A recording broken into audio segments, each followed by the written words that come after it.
Hello everyone, welcome to my YouTube channel. तो आज हम सत्या के चैप्टर नंबर 7 का एक और टॉपिक स्टार्ट कर रहे हैं जिसका नाम है विटामिन ई एंड सेलेनियम। तो इस टॉपिक में हम जो है ना विटामिन ई और सेलेनियम को पढ़ते हैं। तो स्टार्ट करते हैं। The element selenium is found in the enzyme glutathione peroxidase that destroys free radicals. तो हमारे पास जो एलिमेंट सेलेनियम है ना, वो हमारे पास एक एंजाइम ग्लूटाथायोन पेरोक्सीडेज में प्रेजेंट होता है और ये क्या करता है कि हमारे पास फ्री रेडिकल्स को डिस्ट्रॉय करता है।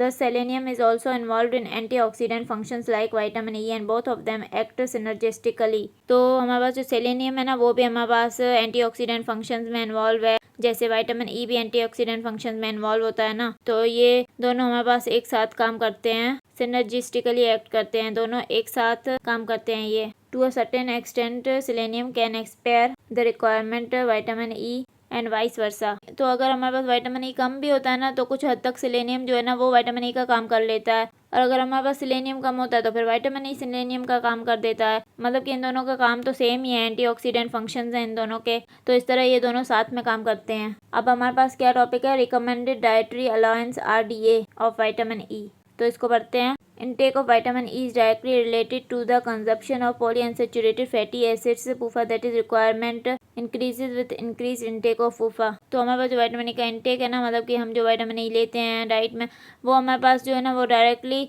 रिलेटेड किससे है, पॉली अनसेचुरेटेड फैटी एसिड्स की कंजप्शन से। मतलब कि हम जितना ज़्यादा पॉली अनसेचुरेटेड फैटी एसिड्स लेंगे ना, उतना ज़्यादा हमें विटामिन ई भी लेना पड़ेगा। मतलब कि विटामिन ई की रिक्वायरमेंट इंक्रीज होगी विद इंक्रीज इनटेक ऑफ पूफा। जितना ज़्यादा पूफा लेंगे उतना ज़्यादा हमें विटामिन ई लेना पड़ेगा। अ daily consumption of about 10 mg 50 international unit of alpha tocopherol for a man and 8 mg 12 international unit for women is recommended. तो हमारे पास जो डेली कंजप्शन है ना, मतलब कि डेली कितना लेना चाहिए अल्फा टोकोफेरोल, मैन को जो है ना वो 10 mg 15 इंटरनेशनल यूनिट लेना चाहिए, और वुमेन को जो है ना वो 8 mg 12 international unit per day लेना चाहिए। 1 mg of alpha tocopherol is equal to 1.5 international unit. तो हमारे पास जो 1 mg है ना अल्फा टोकोफेरोल का, वो हमारे पास 1.5 इंटरनेशनल यूनिट के बराबर होता है। Vitamin E supplemented diet is advise for pregnant and lactating women. तो जो हमारे पास प्रेग्नेंट और लैक्टेटिंग वुमेन होती है ना, उनमें विटामिन ई सप्लीमेंटेड डाइट जो है ना वो